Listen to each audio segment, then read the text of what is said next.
क्या शूद्रों की आस्था कुछ भी नहीं है? सच बात तो ये है कि कुछ चतुर स्वार्थी पाखंडियों ने भोले भाले जनमानस का शोषण करने के लिए उनके दिमाग में आस्था और विश्वास नाम की बीमारी पैदा कर दिया है।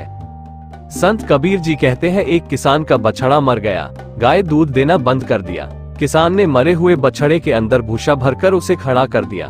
गाय जीवित बछड़ा समझकर उसके चमड़े को चाटती और फिर दूध देना शुरू कर दिया। कबीरा कहे, ये जग अंधा अंधी जैसी गाय बछड़ा था जो मर गया, झूठा चाम चटाए।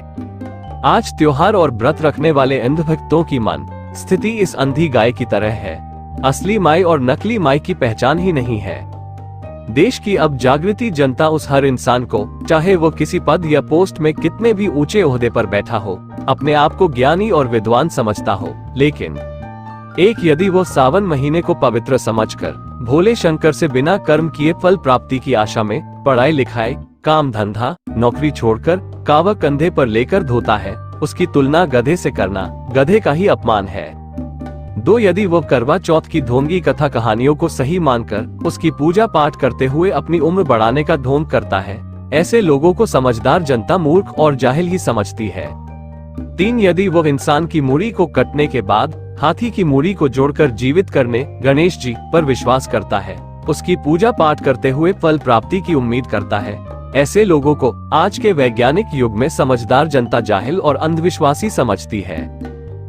यदि वो गाय को माता समझकर उसके मूत्र और गोबर को दवा समझकर प्रयोग करता, गाय जानवर को लेकर किसी कारणवश किसी इंसान पर अत्याचार करता या करवाता है, ऐसे लोगों को अब समझदार जनता नासमझ और जाहिल से कम नहीं समझती है।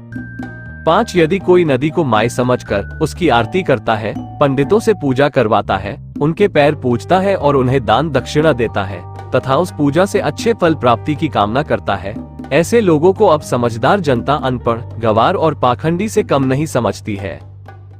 आज के वैज्ञानिक युग में जो मोबाइल पर पूरी दुनिया का हालचाल देख और समझ रहा है, फिर भी ढोंगी पाखंडी कपोल कल्पित सत्यनारायण की कथा में विश्वास करते हुए अच्छी मनोकामना की उम्मीद करता है, ऐसे लोगों को अब समझदार जनता दुनिया का सबसे बड़ा मूर्ख समझती है।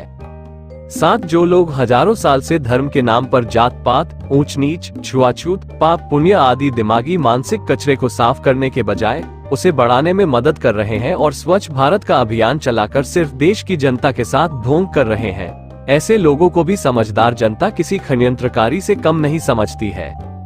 बस करता हूँ, लिस्ट तो फिलहाल बहुत लंबी है, समझदारों के लिए इतना इशारा काफी है, लेकिन अंधभक्त इस पर ज्यादा न सोचे, अन्यथा उनकी खोपड़ी खराब होने का खतरा बढ़ सकता है। अपनी तर्कबुद्धि से किसी बात को पहले जाने फिर माने। कुछ समय पहले कोरोना वायरस ने भी इन पाखंडियों के दिमाग को कुछ हद तक ठीक कर दिया था। सभी देवी देवताओं और भगवानों के ठिकानों पर ताले लगा दिए गए थे। कोरोना वायरस जाते ही फिर से पूरे देश में बरसाती मेढक की तरह टर टर करते दिखाई देने लगे हैं। कुछ अंधभक्त कहते मिल जाएंगे कि आपको किसी की आस्था और विश्वास पर चोट नहीं करना चाहिए। तो क्या हमारी आस्था कुछ भी नहीं है? पूरे विश्व में और सभी की माँ सिर्फ एक ही होती है और उसके लिए उससे बड़ा पवित्र और पूजनीय कोई हो ही नहीं सकता। पाखंडियों ने अपने भरण पोषण के लिए उसकी पवित्रता को भी कभी जानवर, कभी नदी, तो कभी पेड़ पौधे के बराबर लाकर कलंकित कर दिया है। इसका समाज पर दुष्परिणाम ये हो रहा है कि अपनी असली माई का अनादर करते हुए नकली माई जैसे दुर्गा माई, काली माई, संतोषी माई, गंगा माई, जीवितिया माई, तुलसी माई, गाय माता आदि सैकड़ों माई पूजी जाती है। अनादर अत्याचार का आलम यह है कि अपनी माँ को कोई वृद्ध आश्रम छोड़ आता है तो कोई कुंभ मेला में गंगा माई के हवाले छोड़कर चला आता है। एक माँ के प्रति इस तरह की अमानवीय व्यवहार से हमारी आस्था बहुत आहत होती है। कई बार कई रूपों में पाखंडियों के आचरण से भी हमारी आस्था आहत होती है। तो मैं किसके पास शिकायत करूं? कौन सुनेगा? क्या हमारी आस्था नहीं है? क्या मैं इस देश का नागरिक नहीं हूं? क्या आप हमारी आस्था का ख्याल रखते हैं? अगर नहीं, तो क्या आप इंसान होने के लायक हैं? शूद्र एकता मंच आपके समान दर्द का हमदर्द साथी। गूगल शूद्र शिवशंकर सिंह यादव।